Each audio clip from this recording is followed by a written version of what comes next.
Sofonisba Anguissola, also known as Sofonisba Angussola or Anguisciola, was an Italian Renaissance painter born in Cremona to a noble family, but a relatively poor one. She received a well-rounded education that included the fine arts, and her apprenticeship with local painters set a precedent for women to be accepted as students of art. As a young woman, Anguissola traveled to Rome, where she was introduced to Michelangelo, who immediately recognized her talent, and to Milan, where she painted the Duke of Alba.Elizabeth of Valois. The Queen of Philip II of Spain was a keen amateur painter, and in 1559 Anguissola was recruited to go to Madrid as her tutor, with the rank of lady-in-waiting. She later became an official court painter to the king, and adapted her style to the more formal requirements of official portraits for the Spanish court. After the Queen's death, Philip helped arrange an aristocratic marriage for her. She moved to Palermo, and later Pisa and Genoa, where she continued to practice as a leading portrait painter, apparently with the support of her two husbands, living to the age of 93. Her most distinctive and attractive paintings are her portraits of herself and her family, painted before she moved to the Spanish court. In particular, her depictions of children were fresh and closely observed. At the Spanish court she painted formal state portraits in the prevailing official style. In later life, she also painted religious themes, although many of her religious paintings have been lost. Anguissola became a wealthy patron of the arts after the weakening of her sight.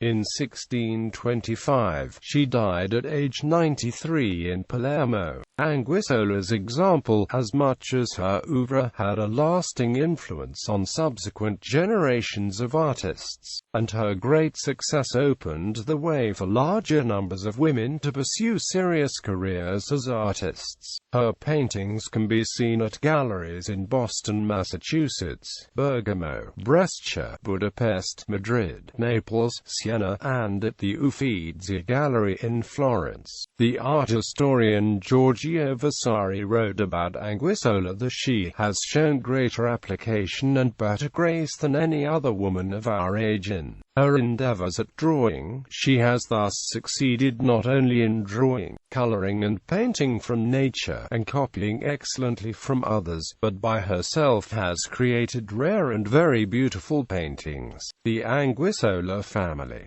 Sofonisba Anguissola was born in Cremona, Lombardy, in 1532, the oldest of 7 children, 6 of whom were girls. Her father, Amilcare Anguissola, was a member of the Genoese minor nobility, and her mother, Bianca Ponzone, was also of noble background. The Anguissola family believed they had a connection to the ancient Carthaginians and named the first daughter after the tragic Carthaginian figure Sofonisba. Amilcare Anguissola encouraged all his daughters to cultivate and perfect their talents. 4 of the sisters became painters, but Sofonisba was by far the most accomplished and renowned.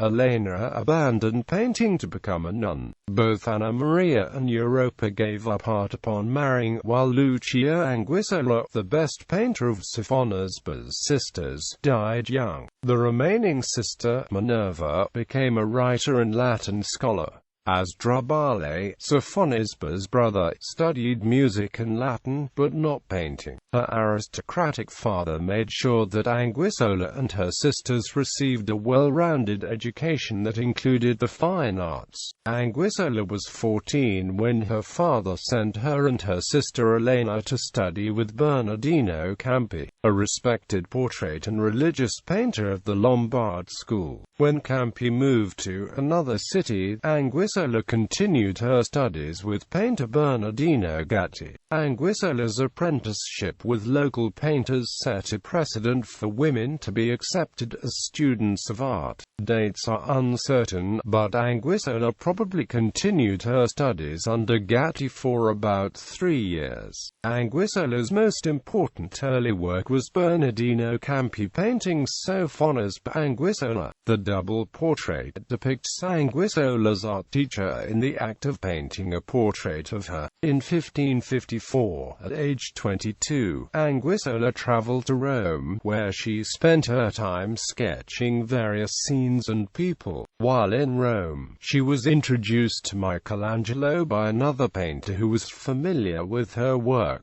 Meeting Michelangelo was a great honor for Anguissola, and she had the benefit of being informally trained by the great master. When he made a request for her to draw a weeping boy, Anguissola drew boy bitten by a crayfish and sent it back to Michelangelo, who immediately recognized her talent. Michelangelo subsequently gave Anguissola sketches from his notebooks to draw in her own style and offered advice on the results.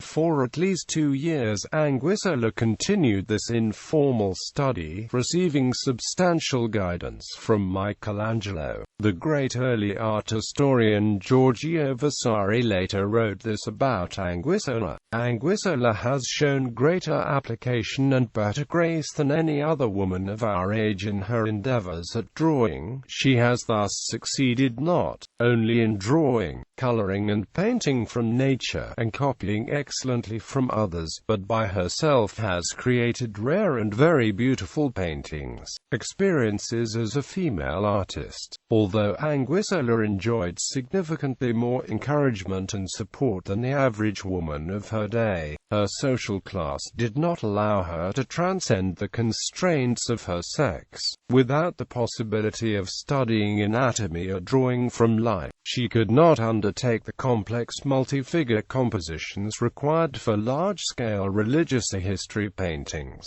Instead, she experimented with new styles of portraiture, setting subjects informally. Self-portraits and family members were her most frequent subjects, as seen in such paintings as Self-Portrait, The Chess Game, which depicted her sisters Lucia, Minerva and Europa, and Portrait of a Milk-Heir, Minerva and Asdrubale Anguissola. When Sophonisba was 20 years old, she painted her most famous picture of her 3 sisters playing chess. Quote, "It is an intimate representation of an everyday family scene, combining elaborate formal clothing with very informal facial expressions, which was unusual for Italian art at this time." She became well known outside of Italy, and in 1559 King Philip II of Spain asked her to be lady-in-waiting and art teacher to Queen Elizabeth of Valois, who was only 14 at the time. Queen Elizabeth of Valois and Sophonisba became good friends, and when the Queen died 10 years later, Sophonisba left the court because she was so sad. She had painted the entire royal family, and even the Pope commissioned Anguissola to do portrait of the Queen.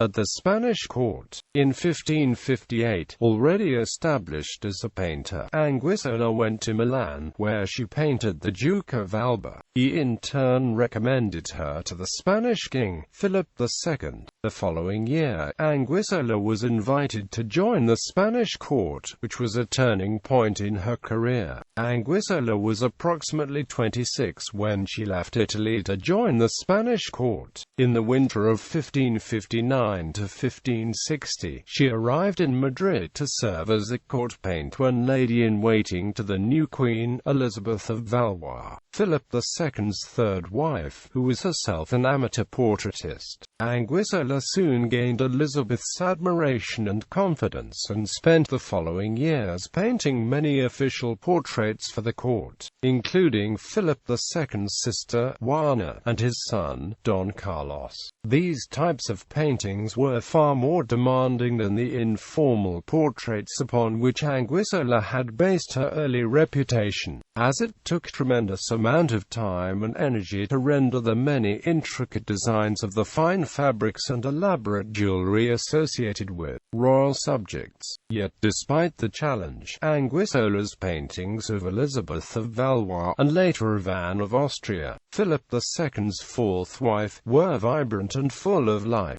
During her 14-year residence, she guided the artistic development of Queen Elizabeth of Spain, and influenced the artwork of her two daughters, Isabel Clara Eugenia and Caterina Michaela. Anguissola painted a portrait of the king's sister, Marguerite of Spain, for Pope Pius IV in 1561 and, after Queen Elizabeth of Valois's death in childbirth in 1568, painted the likeness of Anne of Austria, Philip's fourth wife. For the royal family, Anguissola produced detailed scenes of the lives that now hang in the Prado Museum. With the gifts and a dowry of 12,000 scudi she earned along with her salary as court painter and lady-in-waiting to the Queen, she amassed an admirable return from her craft.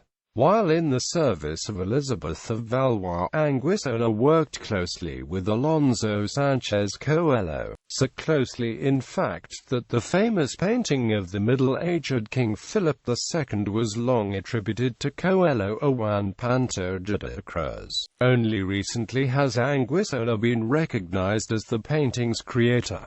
Personal life. After the death of Elizabeth of Valois in 1568, Philip II took a special interest in Anguissola's future. He had wished to marry her to one of the nobles in the Spanish court. In 1571, Anguissola entered an arranged marriage to a Sicilian nobleman chosen for her by the Spanish court. Philip II paid a dowry of 12,000 scudi for her marriage to Fabrizio Moncada Pignatelli, son of the Prince of Paderno, Viceroy of Sicily. Fabrizio was said to be supportive of her painting. She lived with him in Palermo from 1571 to 1579 and received a royal pension of 100 ducats that enabled her to continue working and tutoring would-be painters. Her private fortune also supported her family and brother Asdrubale following Amilcare Anguissola's financial decline and death. After 8 years with the Spanish court, Anguissola and her husband left Spain with the king's permission sometime in 1578.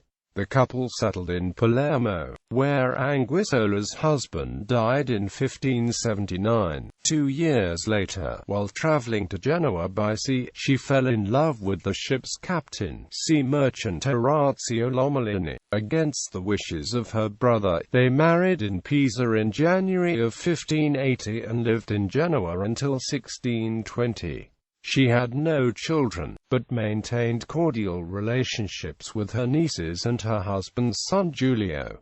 Late years. Lomellino's fortune, plus a generous pension from Philip II, allowed Anguissola to paint freely and live comfortably. By now quite famous, Anguissola received many colleagues who came to visit and discuss the arts with her. Several of these were younger artists, eager to learn and mimic Anguissola's distinctive style. In her later life, Anguissola painted not only portraits but religious themes, as she had done in the days of her youth, although many of the latter have been lost. She was the leading portrait painter in Genoa until she moved to Palermo in her last years. In 1620, she painted her last self-portrait. On the 12th of July 1624, Anguissola was visited by the young Flemish painter Anthony van Dyck, who recorded sketches from his visit to her in his sketchbook. The Van Dyck, who believed her to be 96 years of age, noted that although her eyesight was weakened, Anguissola was still mentally alert. Excerpts of the advice she gave him about painting survive from this visit, and he was said to have claimed that their conversation taught him more about the true principles of painting than anything else in his life. The Van Dyck drew her portrait while visiting her. This last portrait made of Anguissola survives in the Sackville collection at Knowle House. The next year, she returned to Sicily. Contrary to later biographers' claims, she was never entirely blind, but perhaps suffered from cataracts. Anguissola became a wealthy patron of the arts after the weakening of her sight. In 1625, she died at age 93 in Palermo. Anguissola's adoring second husband, who described her as small of frame, yet great among mortals, buried her with honor in Palermo at the church of San Giorgio dei Genovesi. 7 years later, on the anniversary of what would have been her 100th birthday, her husband placed an inscription on her tomb that read in part, "To Sofonisba, my wife, who is recorded among the illustrious women of the world, outstanding in portraying the images of man." Orazio Lomellino, in sorrow for the loss of his great love, in 1632, dedicated this little tribute to such a great woman. Style. The influence of Campi, whose reputation was based on portraiture, is evident in Anguissola's early works, such as the self-portrait. Her work was allied to the worldly tradition of Cremona, influenced greatly by the art of Parma and Mantua, in which even religious works were imbued with extreme delicacy and charm. From Gatti, she seems to have absorbed elements reminiscent of Correggio, beginning a trend in Cremona's painting of the late 16th century. This new direction is reflected in Lucia, Minerva and Europa Anguissola playing chess, in which portraiture merges into a quasi-genre scene, a characteristic derived from Brescian models. The main body of Anguissola's earlier work consists of self-portraits and portraits of her family, which are considered by many to be her finest works. Approximately 50 works have been attributed to Anguissola. Her paintings can be seen at galleries in Baltimore, Bergamo, Boston, Brescia, Budapest, Florence, Graz, Madrid, Milan, Milwaukee, Naples, Poznan, Siena, Southampton, and Vienna. Historical significance. Sofonisba Anguissola's oeuvre had a lasting influence on subsequent generations of artists. Her portrait of Queen Elizabeth of Valois with Isabellino was widely copied by many of the finest artists of the time, such as Peter Paul Rubens. Anguissola is significant to feminist art historians, although there has never been a period in Western history in which women were completely absent in the visual arts. Anguissola's great success opened the way for larger numbers of women to pursue serious careers as artists. Some of her more well-known successes include Lavinia Fontana, Barbara Longhi, Theda Galizia and Artemisia Gentile. A Cremonese school bears the name Liceo Statale Sofonisba Anguissola. Bibliography.